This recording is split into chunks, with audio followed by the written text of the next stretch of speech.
As far as historic figures go, there are few as relevant as Joan of Arc. For more than 6 centuries, historians, researchers, and artists of all genres from all over the world have told her story or made references to the life she lived.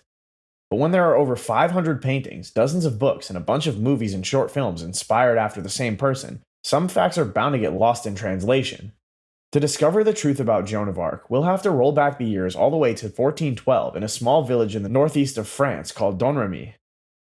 Joan was born as one of 5 children of a peasant farmer and village official. By the time of her birth, the Hundred Years' War between England and France was very much at its peak, and that, as you'd imagine, had some effects on Joan's upbringing. She grew up doing household chores and spinning wool like was expected of women in the 1400s. So how did she go from that to being regarded as a patron saint and a warrior, particularly during a time in which women's rights and contributions to political matters were severely limited? Well, the first indications of Joan being special came in her formative teen years when she began showing interest in physically demanding tasks. She would help her dad out with menial tasks on his 20 hectares of farmland. That was a rare sight for a lady in her formative years, but it was the most natural of transformations that were about to take place in Joan's life.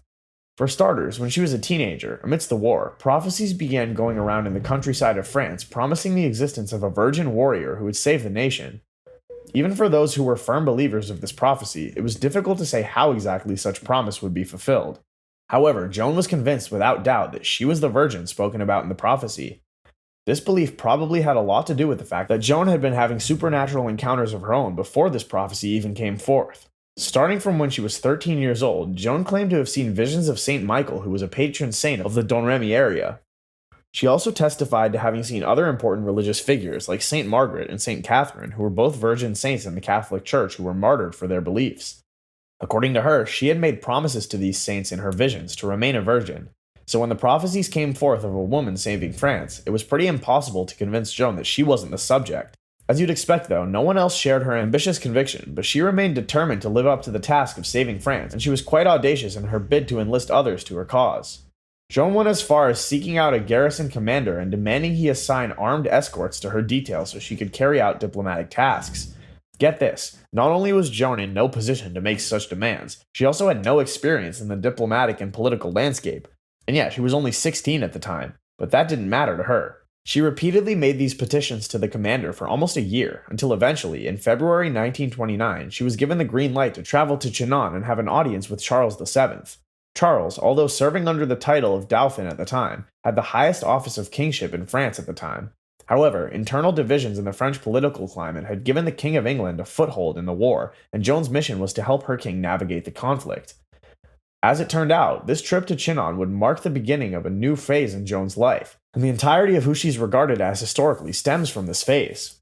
Upon her arrival in Chinon at the age of 17, Joan boldly declared to Charles VII that she was going to not only raise the siege of Orleans, but also lead him to his coronation in Reims.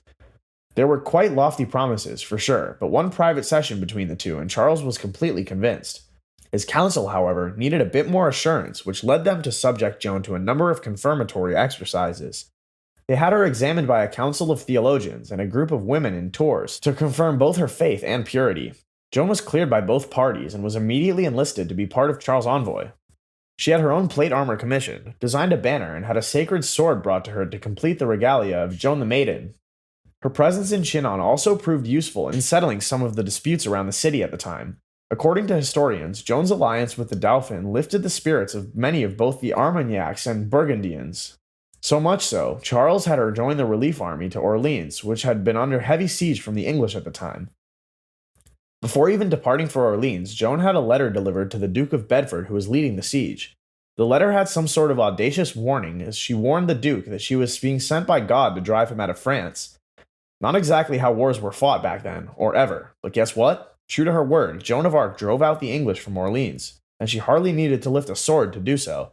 Essentially, all she did was serve as a morale booster, flying her banner and riding around the areas where the battle was most intense. The troops, believing her to be divinely sent, quickly supported her, and soon, Joan was giving the Armagnac commanders advice on battle strategy and artillery placement. We agree, it all sounds a bit flawed, but just 9 days after her arrival in the city, her motivation inspired the French to take back Orleans. To add a poetic taste to things, Joan sustained an arrow injury between the neck and shoulder while holding her banner in the trench, but remained with the troops till they took the fortress. Her heroics at Orleans cleared whatever doubts remained in the hearts of members of France's affluent community. Many were convinced that she was God sent, and prominent clergymen and theologians wrote treatises in her support. Even the English formed an opinion of their own, believing that the 17-year-old peasant girl had defeated their armies because she was possessed by the devil. But you know what they say, there are two sides to every story, and the truth about Joan's seemingly supernatural abilities was soon to be revealed. After Orleans, Joan led the French to more victories on her lawyer campaign, including encouraging them to victory at the Battle of Patay. The French troops marched into Reims unopposed, and Charles was crowned king with Joan at his side, confirming that God's will had been done. By this point, Joan became nationally known and revered, having successfully delivered the promises made to Charles VII. But just as soon as things began looking like a fairy tale, the harsh reality of life struck, and from then it was downhill for Joan of Arc. An unsuccessful siege of Paris led by Joan in September 1429 was followed soon after by another failed siege of La Charité. Her once strong influence in the French court quickly began diminishing very rapidly. Her aggressive independence in matters against the Burgundians never sat well with the more diplomatic French officers. So they turned on her quickly. Her army was disbanded, and Charles restricted her work with the Duke of Alençon. In an alternate universe, Joan of Arc would have accepted her fate and taken the backseat, accepting that her years of influence were over. But in this reality, Joan's hard-headedness, determination, and ego prevented her from relinquishing the authority she held. Little did she know that these very traits would lead to her downfall.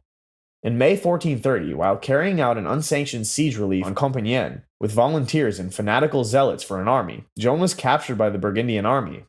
She was locked up in the castle of a pro-Burgundian nobleman, but after two failed attempts to escape, one of which saw her jump from the window of a tower, she was moved to a more lowly prison. Soon after, the English paid the Burgundians a hefty sum of money to have her transferred to their custody. Through all these, Charles VII of France never stepped in or attempted to rescue her.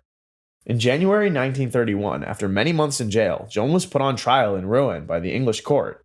The charges brought against her all revolved around blasphemy, heresy, and being possessed by the devil. You can probably predict how it all ended, but we have to say, Joan handled her entire trial with so much grace, confidence, and control. She ensured her interrogators were serene and orderly in their questioning, showed an impressively retentive memory to recall facts and records, and managed to correctly answer every trick question thrown at her, which would have immediately condemned her. In a fair trial, there would have been a high chance Joan would have been found innocent and allowed to go free. But this trial was anything but fair. For one, she should never have been tried in an ecclesiastical court, considering her affairs were nearly entirely political. Secondly, some of the charges brought against her were flimsy, such as being accused of blasphemy because she wore men's clothing. To add to all that, historians have recorded that the English subsidized the trial and paid bribes to the ordinary judge and other jury members. And that's not all. Joan was also wrongly imprisoned and guarded by male soldiers instead of women, which was the norm for trials handled by the church. She was tried without having her charges read to her until later in the case. She was subjected to lengthy interrogations without legal counsel, and members of the jury who spoke up against the malfeasance of the trial were jailed. You're probably wondering, why go through all this to ensure Joan of Arc was convicted? Well, the simple fact is that everything Joan stood for invalidated the English claims to the rule of France and the governing policies provided by scholars from the University of Paris. Had Joan been found innocent, literally all the English laws in relation to international politics would have been torn down. So they had 2/3 of the 131 clergy who participated in the trial be associated with the University of Paris, and the majority be pro-Burgundian and pro-English. Despite putting on a good fight in court and pleading her innocence, Joan of Arc was sentenced to death by burning on a stake and was executed at the age of 19 on May 30th, 1431. In November 1455, just over 24 years later, Joan's mother publicly delivered a formal request for her daughter's rehabilitation. Her case was retired, and unsurprisingly, the court at the Rouen Cathedral declared that the original trial was unjust and deceitful. Her abjuration, execution, and their consequences were nullified, and a copy of the Articles of Accusation was formally torn up. The court took it a step further by having a cross erected on the site of her execution, but all this was too little too late. Centuries later, and Joan of Arc has been venerated in both the Catholic Church and the Anglican Communion, and has been beatified and canonized by Pope Pius X and Pope Benedict XV, respectively. She was considered a martyr, a patron saint, and one of the few humans to walk the earth who received direct communications from God. Who Joan of Arc is and what she stands for could be different, depending on your religious school of thought. But whenever the question of the truth about Joan's story and her legacy comes up, the only right answer is this. She was a trailblazer, a woman with a vision, who defied the norms and became a hero to her people. But Joan was human enough to eventually become a villain in the sight of the same people who once revered her,